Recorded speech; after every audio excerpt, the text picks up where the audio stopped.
Hello aspirants and welcome to the daily newspaper analysis. आज हम discuss करेंगे most important articles from 11 सितंबर। तो चलो शुरू करते हैं with the very first, which is about an agreement between ISRO यानी Indian space research organisation and Hindustan aeronautics limited. बात करें कि अग्रीमेंट है क्या, तो it is related to SSLV technology. SSLV का मतलब होता है small satellite launch vehicle.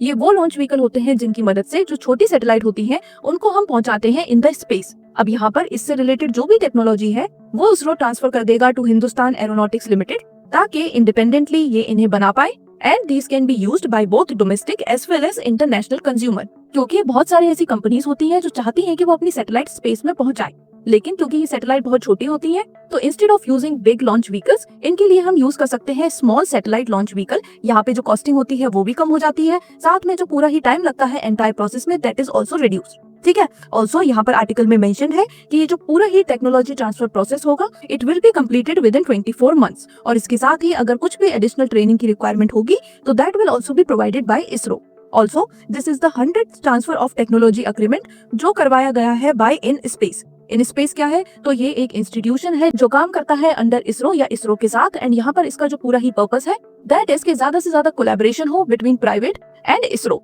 And यहाँ पर अगर बात करें कि इन स्पेस क्या है, so this is an institution जो वर्क करता है अंडर या फिर विद इसरो, एंड यहाँ पर इसका पर्पस होता है कि ज्यादा से ज्यादा प्राइवेट कंपनीज इसरो के साथ कोलैबोरेट करें सो दैट इसरो का वर्क भी कम हो जाए, पूरा ही जो वर्क है वो जल्दी खत्म हो पाए एंड हमें better designing, better research and better innovation देखने को मिले। ठीक, तो इसके साथ हमने हमारे पूरे ही आर्टिकल की समरी देख ली एंड अब मूव करेंगे टुवर्ड्स द नोट्स, लेकिन उससे पहले आपको लेना है screenshot of relevance.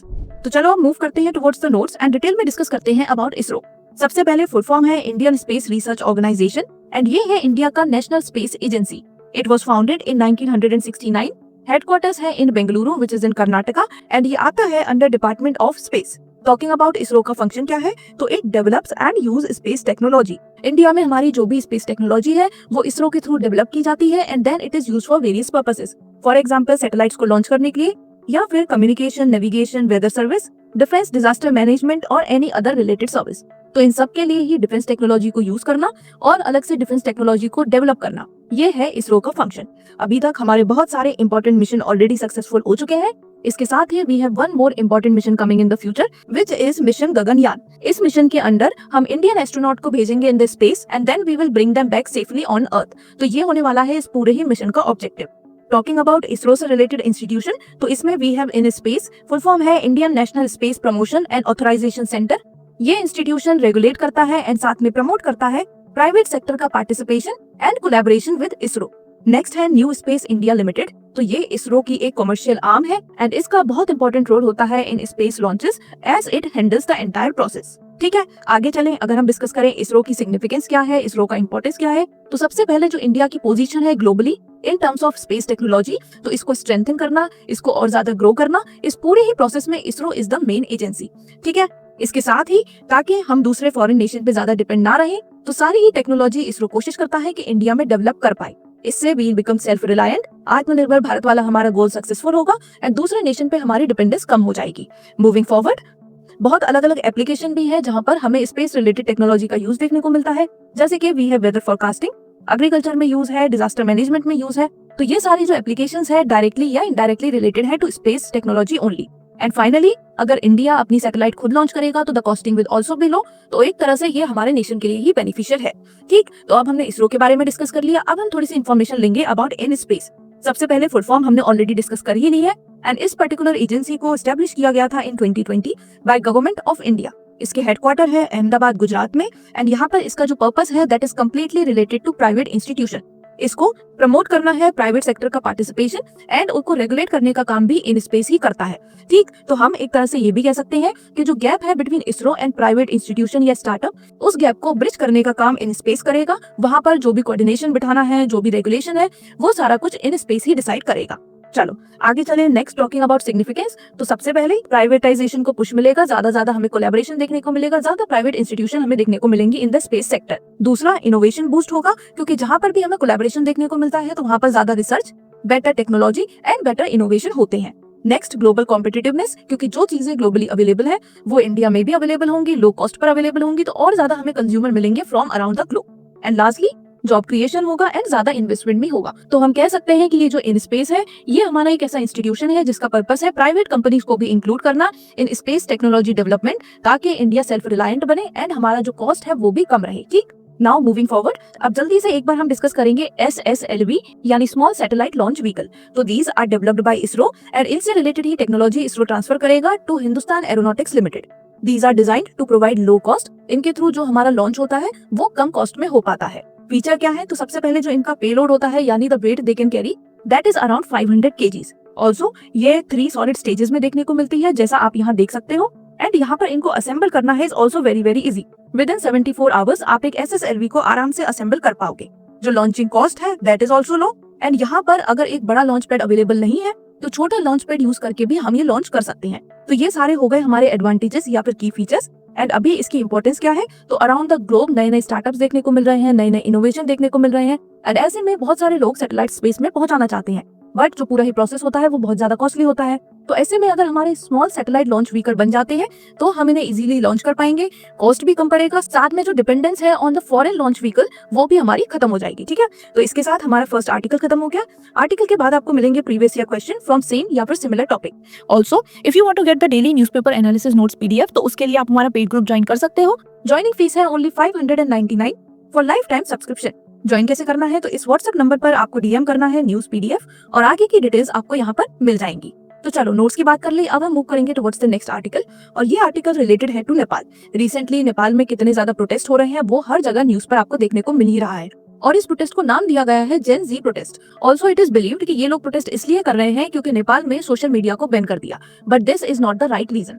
According to headline, political instability, economic difficulties behind this rage. तो इस रेस के पीछे का जो मेजर रीजन है वो है political instability and economic issues.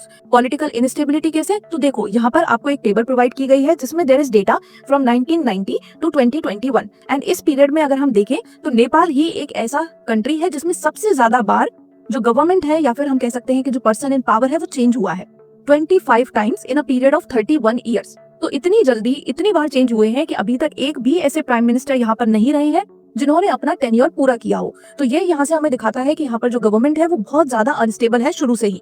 दूसरा अगर हम कॉज देखें तो वो है अनएम्प्लॉयमेंट। यहाँ पर in this chart you can see कि फ्रॉम 15 टू 24 एज ग्रुप में सबसे ज्यादा अनएम्प्लॉयमेंट देखने को मिलता है इन नेपाल। एंड यहाँ पर हमारा जो थर्ड चार्ट है that is related to remittance. Remittance क्या होता है, तो जब एक नेशन का इंसान दूसरे नेशन में जाता है, वहाँ पर जॉब करता है, पैसे कमाता है और फिर उन्हें भेजता है अपने देश वापस ताकि उसकी फैमिली की मदद कर पाए, तो इसे हम कहते हैं रेमिटेंस। एंड रेमिटेंस के ऊपर डिपेंडेंस में नेपाल आता है नंबर 4 पे इन द वर्ल्ड। तो यहाँ पर इसकी जो इकोनॉमी है, जो GDP है, वो रेमिटेंस के ऊपर भी बहुत ज्यादा डिपेंड है।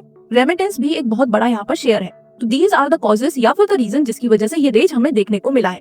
इकोनॉमिक डिफिकल्टीज भी है, जो पुअर हैं उनको बहुत ज्यादा डिफिकल्टीज फेस करनी पड़ रही हैं, जॉब नहीं मिल रहा है, सोसाइटी में इक्वालिटी नहीं है, तो ये सारे हैं कॉजेस। अब इनको प्रॉपर्ली हम पढ़ेंगे थ्रू द नोट्स बिकॉज यहाँ पर पॉइंटर्स में all the information is provided. तो सबसे पहले ban and social media app ने इस प्रोटेस्ट को बस ट्रिगर किया है।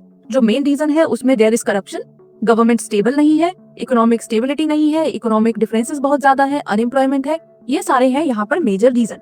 Nepal has seen 30 changes in government since 1990। मैंने आपको बताया, और यहाँ से हमें क्या पता चलता है कि जो गवर्नमेंट है वो बिल्कुल भी स्टेबल नहीं है। जब गवर्नमेंट ही स्टेबल नहीं होगी तो वो लोगों के लिए कैसे पॉलिसीज लाएगी, कैसे लोगों की जो सिचुएशन है उसे बेटर करेगी। दूसरा, यहाँ पर यूथ अनएम्प्लॉयमेंट रेट बहुत ज्यादा है, एंड स्पेशली अगर आप देखो रूरल और अर्बन में भी, तो रूरल में आपको और ज्यादा अनएम्प्लॉयमेंट देखने को मिलेगा कंपेयर टू अर्बन। तो ये डिफरेंशिएशन भी यहाँ पर देखने को मिल रहा है। एजुकेशन लोगों को नहीं मिलता, एजुकेशन नहीं मिलेगा तो उनके पास जॉब अपॉर्चुनिटीज कम होंगी, एंड गवर्नमेंट इस सब के लिए कुछ भी नहीं कर रही। मूविंग ऑन, नेक्स्ट मैंने आपको बताया रिलेटेड टू रेमिटेंस। तो यहाँ पर जो इकोनॉमी है वो रेमिटेंस के ऊपर बहुत ज्यादा डिपेंडेंट है। तो ये सारे ही हमारे वो रीजंस थे जिनकी वजह से ये प्रोटेस्ट देखने को मिला। बस ट्रिगर पॉइंट था सोशल मीडिया बैन, क्योंकि लोगों को लगा इससे उनका जो फ्रीडम ऑफ स्पीच है वो भी गवर्नमेंट ने छीन लिया। लेकिन जो रीजंस हैं वो बहुत सारे, बहुत पुराने और बहुत टाइम से इकट्ठे होते हुए आ रहे हैं। ठीक है, चलो आगे चले। तो हमारे पर्टिकुलर आर्टिकल में देयर आर 2 टर्म्स यूज। पहला है कॉन्स्टिट्यूशनल मोनार्की जो नेपाल में पहले एग्जिस्ट करती थी, एंड दूसरा है कॉन्स्टिट्यूशनल रिपब्लिक जो बाद में इम्प्लीमेंट की गई। तो यहाँ पर इन दोनों में डिफरेंस क्या है वो जानते हैं। कॉन्स्टिट्यूशनल मोनार्की का मतलब होता है एक ऐसा सिस्टम जहाँ पर जो हेड होता है वो या तो किंग होगा या फिर queen, and this position will be hereditary. लेकिन यहाँ पर there are certain limitation set on the power of this head by the constitution. दोबारा समझ लो, कॉन्स्टिट्यूशन ने कुछ लिमिट लगा दी on the power of the head of the country. लेकिन हेड होगा कौन, तो it will be a queen और अ किंग, एंड साथ में ये पोजीशन रहेगी हेरिडिटरी। इसके अलावा हमें और भी अलग अलग पोजीशंस देखने को मिलेंगी, जैसे कि प्राइम मिनिस्टर होंगे, वहां पर एक पार्लियामेंट होगा जो बाकी के फंक्शन करेगा। ठीक है, तो ये हो गया हमारा कॉन्स्टिट्यूशनल मोनार्की। मोनार्की भी है लेकिन साथ में उसके ऊपर रेगुलेशंस है बाय द कॉन्स्टिट्यूशन। दूसरा है कॉन्स्टिट्यूशन रिपब्लिक। तो यहाँ पर जो हेड ऑफ द गवर्नमेंट है वो हेरिडिटरी नहीं है, it will be elected by the people. ठीक है, दूसरा इसके जो फंक्शंस है they will be mentioned in the constitution and यहाँ पर कोई भी हेरिडिटरी रूलर आपको देखने को नहीं मिलेगा। ये है मेन डिफरेंस। तो दोबारा समझ लो, मोनार्की में जो रूलर है वो किंग या क्वीन होगा and it will be hereditary. दूसरा जो हमारा रिपब्लिक है उसमें रूलर इलेक्टेड होगा, लोग उसे इलेक्ट करेंगे, वोट करेंगे उसके लिए एंड यहाँ पर ये पोजीशन हेरिडिटरी नहीं होगी। ठीक, मूविंग ऑन। अब अगर हम डिस्कस करें थोड़ा सा एडिशनल अबाउट नेपाल, तो ये एक लैंडलॉक्ड कंट्री है, लाई करती है इन साउथ एशिया। एक तरफ यहाँ पर वी हैव इंडिया एंड दूसरी तरफ है चाइना। इंडिया की स्टेट्स जैसे कि उत्तराखंड, उत्तर प्रदेश, बिहार, सिक्किम एंड वेस्ट बंगाल, इनका बॉर्डर शेयर होता है with the border of Nepal. Also काफी सारी हमारी रिवर्स है जो एक नेचुरल बाउंड्री बनाती हैं बिटवीन बोथ द नेशन। इसके साथ ही हमें दोनों ही नेशन के बीच में कल्चरल रिलीजियस टाइज देखने को मिलते हैं एंड साथ में वहाँ के लोग इंडिया के लोग नेपाल जा सकते हैं, वहाँ पर प्रॉपर्टी भी खरीद सकते हैं under the 1950s India and Nepal treaty of peace and friendship. ठीक है, यहाँ पर मैंने आपको रेमिटेंस के बारे में ऑलरेडी बता ही दिया था कि ये वो मनी होता है जो लोग अपने घर के लिए भेजते हैं from a different nation. Remittance दो तरह का हो सकता है, इनवर्ड एंड आउटवर्ड। इनवर्ड मतलब आपके देश में बाहर से रेमिटेंस आ रहा है एंड आउटवर्ड यानी आपके देश से लोग अपने दूसरे देश में रेमिटेंस यानी मनी भेज रहे हैं। बात करें अबाउट नेपाल, तो नेपाल में जो रेमिटेंस होता है वो सबसे ज्यादा जाता है फ्रॉम इंडिया। इसके अलावा इंडिया भी हमारा वर्ल्ड लार्जेस्ट रेसिपेंट है ऑफ रेमिटेंसेस, यानी दुनिया में जो फर्स्ट कंट्री है ऑन द नंबर कि सबसे ज्यादा रेमिटेंस कहाँ आता है, तो उसमें नंबर 1 पर है इंडिया। लेकिन इंडिया इन रेमिटेंस के ऊपर उतना डिपेंडेंट नहीं है जितना नेपाल डिपेंडेंट है। तो यहाँ पर this is the difference. Usually जो हमारी छोटे नेशन, छोटी कंट्रीज होती है वो रेमिटेंस के ऊपर ज्यादा डिपेंडेंट होती है। ठीक है, ऑल्दो ये जो भी रेमिटेंस आता है इंडिया में ये हेल्पफुल है क्योंकि एक तरह से हमारे देश में फॉरेन एक्सचेंज आ रहा है। दूसरा, यहाँ पर जो लोग रह रहे हैं, जो उनकी फैमिलीज है, उनको मनी मिल रहा है so that they can easily fulfil there expenses. ठीक है, तो एक तरह से इससे पॉवर्टी कम होती है। दूसरा, रूरल कंजप्शन को भी सपोर्ट मिलता है। तो इसके साथ हमने हमारा सेकंड आर्टिकल देख लिया which was majorly related to Nepal and the recent protest जो हमें वहां पर देखने को मिल रहा है। चलो अब बात करें अबाउट द थर्ड आर्टिकल। तो यहाँ पर इस आर्टिकल में इट इज क्लियरली मेंशन कि रिसेंटली हमें बहुत सारे हमारे अराउंड नेचुरल कैलामिटीज देखने को मिले हैं, जैसे कि पंजाब में फ्लड आए। इसके बाद हमने बहुत सारे क्लाउड बर्स्ट के बारे में भी डिस्कस किया इन हिमाचल प्रदेश, इन जम्मू। तो ये सारे जो नेचुरल कैलामिटीज हैं इनको आप सिर्फ एक नेचुरल हैजार्ड नहीं बोल सकते। यहाँ पर हमारा जो रैम्पेंट डेवलपमेंट चल रहा है, अनचेक्ड डेवलपमेंट चल रहा है, वो भी एक बहुत बड़ा कॉज है। अब ये कॉज कैसे है, कैसे ये अफेक्ट कर रहा है इन सारे डिजास्टर्स को, तो देखो सिंपली समझेंगे थ्रू द समरी। सबसे पहले रिसेंटली बहुत सारे डिजास्टर हमें देखने को मिले हैं एंड यहाँ पर this is not only due to climate change, this is also due to unregulated development. क्योंकि अगर आप देखो हमारे पहाड़ वाले एरियाज, तो वहाँ पर जब डेवलपमेंट होता है, जैसे कि फॉर एग्जांपल अगर हम बात करें अबाउट द हिमालयाज, तो ये वर्ल्ड के यंगेस्ट माउंटेन है। हमें ये भी पता है कि ये बहुत ज्यादा एक्टिव रीजन है। अगर ऐसे में हम इस एरिया पर डेवलपमेंट करेंगे, इंफ्रास्ट्रक्चर बनाएंगे, तो बहुत ज्यादा चांसेस है कि किसी भी नेचुरल डिजास्टर की वजह से ये सारा कुछ ही खराब हो सकता है। दूसरा, बहुत ज्यादा माइनिंग होती है, तो ऐसे में जो स्ट्रेंथ है उस पर्टिकुलर प्लेस की दैट इज डिग्रेडिंग। एंड जब भी थोड़ी ज्यादा बारिश होती है, कुछ भी होता है, तो बहुत ज्यादा लैंडस्लाइड देखने को मिलती है, बहुत ज्यादा फ्लडिंग देखने को मिलती है, बिकॉज लोग हर जगह हर एरिया को ओवर यूज, ओवर एक्सप्लॉइट कर रहे हैं। तो यहाँ पर यही इसका मेन रीजन है। There are a lot of unchecked hydro power project, road buildings, deforestation and tunnelling. और ये जो सारी ही चीजें हैं ये स्ट्रेंथ खत्म कर रही हैं हमारी अर्थ की, हमारी सराउंडिंग्स की। तो इवेंचुअली जब भी कोई डिजास्टर आएगा, तो जितना वहां पर डिस्ट्रक्शन होना चाहिए था या जितना वहां पर अफेक्ट होना चाहिए था, उससे आपको डबल या ट्रिपल देखने को मिल रहा है। तो यहाँ पर climate change is the reason, लेकिन उसके साथ ये जो अनरेगुलेटेड डेवलपमेंट है, this is also the reason. इसी के चलते हमारे सुप्रीम कोर्ट ने भी कहा था कि डेवलपमेंट जरूरी है, बट उस डेवलपमेंट को आप एनवायरमेंट या लोगों की कॉस्ट पर नहीं कर सकते। अगर आप ओवर एक्सप्लॉइट करोगे तो कभी ना कभी ऐसी कैलामिटीज आएंगी, और जब कैलामिटीज आएंगी तो हमारा एनवायरमेंट और जो भी लोग वहां पर प्रेजेंट है, दोनों ही बहुत ज्यादा अफेक्ट होंगे। There are a lot of risk, जैसे कि जब ग्लेशियर मेल्ट करेंगे तो ज्यादा पानी वाटर बॉडीज में देखने को मिलेगा। इसके अलावा जब बारिश होगी तो वहां से भी बहुत सारा पानी हमारी वाटर बॉडीज में आएगा। And finally it will cause more flood, more landslide and more GLOF यानी ग्लेशियर लेक आउटबर्स्ट फ्लड। तो अगर आप देखो तो जो सारी ही चीजें हैं उसमें क्लाइमेट चेंज और ह्यूमन एक्टिविटीज दोनों का ही रोल बहुत ज्यादा है। नाउ टॉकिंग अबाउट कि ग्लेशियर लेक आउटबर्स्ट फ्लड क्या होता है, तो देखो suppose there is a glacier और वो मेल्ट हो रहा है, तो धीरे धीरे आपको एक लेक बनता हुआ दिखेगा। लेकिन यहाँ पर there will be a boundary जो इस पानी को बाहर नहीं जाने देगी। बट क्योंकि ये एक नेचुरल बैरियर है, तो एक ना एक पॉइंट पर आकर इट विल ब्रेक। जैसे ही ये ब्रेक होगा, ये सारा ही पानी it will move towards the low lying area, usually the villages. And यहाँ पर फिर हमें देखने को मिलेगा एक फ्लड। तो ये फ्लड किसकी वजह से आया? ग्लेशियर लेक, एक ऐसा लेक जो ग्लेशियर की वजह से फॉर्म हुआ and now it got outburst. तो इसको हम बोलते हैं ग्लेशियर लेक आउटबर्स्ट फ्लड। तो जब भी ये आते हैं तो वहां पर बहुत ज्यादा हमें डैमेज देखने को मिलता है। एंड सबसे इंपॉर्टेंट बात, अभी के टाइम पर जैसे जैसे टेम्परेचर इंक्रीज हो रहा है, जो ग्लेशियर मेल्ट होने की स्पीड है that is also increasing and therefore in type के फ्लड का भी जो रिस्क है वो भी बढ़ता जा रहा है। ठीक है, तो यहाँ पर मैंने आपको इनके बारे में समझा दिया कि ये कैसे कॉज होते हैं। जो भी हमारा नेचुरल बैरियर होता है वो एक टाइम पर आकर टूट जाता है and that leads to flood. तो अब यहाँ पर हम कर क्या सकते हैं?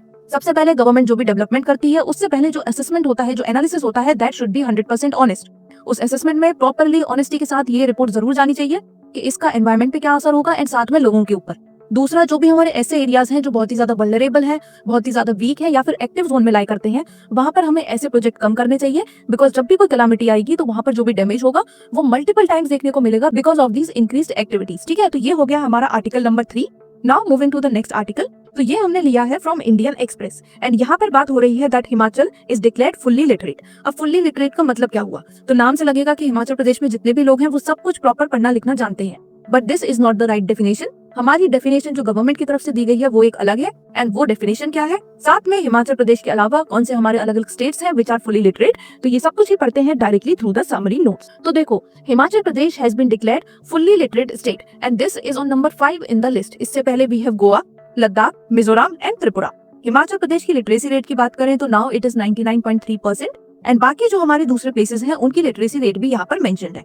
अब बात करते हैं कि लिटरेसी की डेफिनेशन क्या है। तो according to ministry of education, ability to read, write and understand, लिखने, पढ़ने और समझने की एबिलिटी इन एनी लैंग्वेज। इसके साथ ही जो बेसिक डिजिटल लिटरेसी से रिलेटेड स्किल्स हैं वो, फाइनेंशियल लिटरेसी, अगर ये सारी चीजें किसी पर्टिकुलर इंसान के पास है तो उसे हम लिटरेट कंसिडर करते हैं। नाउ इसके लिए गवर्नमेंट ने अलग से एक प्रोग्राम लॉन्च किया विच इज उल्लास प्रोग्राम। इसका एम यही है कि जितने भी लोग हैं उनको हम 100% लिटरेट बनाए by 2030 because this alliance with the sustainable development goal. Talking about full form क्या है, तो फुल फॉर्म है understanding lifelong learning for all in the society. यहाँ पर सोसाइटी में जितने भी लोग हैं बेसिक अंडरस्टैंडिंग सबके पास होनी चाहिए ताकि वो कोई लैंग्वेज पढ़ पाए, उसे समझ पाए, उसे बोल पाए। इसके अलावा क्योंकि हम डिजिटल एज में है तो डिजिटल लिटरेसी होना भी उतना ही इंपॉर्टेंट है। तो यही इस हमारे प्रोग्राम का गोल है। इसके अंडर लोगों को ये सारी ही नॉलेज प्रोवाइड की जाती है and then there is a test conducted, functional literacy and numeracy assessment test. इस टेस्ट को अगर आप पास कर लेते हो then you are considered literate. Himachal Pradesh में बहुत सारे लोगों ने इस टेस्ट को पास किया and therefore now Himachal Pradesh is a literate state. इसके साथ ही यहाँ पर हमारे समझने के लिए एक और बात है कि जो भी स्टेट छोटी होती हैं, जिनका साइज छोटा है, उनको आप जल्दी कन्वर्ट कर सकते हो इनटू 100% लिटरेट स्टेट, क्योंकि इजीली यहाँ पर ये प्रोग्राम इम्प्लीमेंट हो जाता है। बहुत जल्दी आप पता लगा लोगे कि कौन लोग एजुकेटेड नहीं है एंड इजीली ये प्रोग्राम उनको एजुकेट कर पाएगा। ठीक है, ऑल्सो अगर किसी भी स्टेट में जो लिटरेसी लेवल है वो 95% से ज्यादा हो जाता है तो उसे हम कंसिडर करते हैं फुल्ली लिटरेट। हिमाचल प्रदेश में 99 है तो इसे भी हम फुल्ली लिटरेट बोलेंगे। अगर कोई और स्टेट होगी जिसमें 96 होगा उसे भी फुल्ली लिटरेट बोलेंगे। 95% से ज्यादा है तो that state will be fully literate. चलो आगे चलें तो यहाँ पर कुछ डेटा मेंशन था फ्रॉम वेरियस डिफरेंट सर्वेज, तो एक बार you can just go through. And the major challenge जो अभी एग्जिस्ट करता है वो ये है कि इंडिया में 15+ एज के लोग देयर आर अराउंड 23% जो लिटरेट नहीं है। ठीक है, and specially in big states like Bihar, Jharkhand, Madhya Pradesh ये सिनेरियो आपको और ज्यादा देखने को मिलेगा। ये नंबर, ये परसेंटेज और ज्यादा होगा एंड यहाँ पर इन सबको ही लिटरेट करना, पॉलिसीज को इंप्लीमेंट करना is a task because population बहुत ज्यादा है। तो वहां पर ये पूरा ही डेटा कलेक्ट करना, उसके बाद प्रोग्राम को इंप्लीमेंट करना is a task in itself. ठीक, चलो तो विद दिस हमारा आज का न्यूज़पेपर एनालिसिस खत्म होता है एंड अब हम मूव करेंगे टुवर्ड्स द प्रैक्टिस क्वेश्चन जो आपको मिलते हैं at the end of every newspaper analysis notes. बात करें आज की तो आप सबको ही बताना है answer of question number 4 in the comment section which is related to Nepal's economy. इसके अलावा if you have any doubt, any query related to any concept तो आप मुझसे कमेंट सेक्शन में पूछ सकते हो। मैं आपसे मिलूंगी in the next analysis. Till then bye bye, take care, पढ़ाई करते रहो।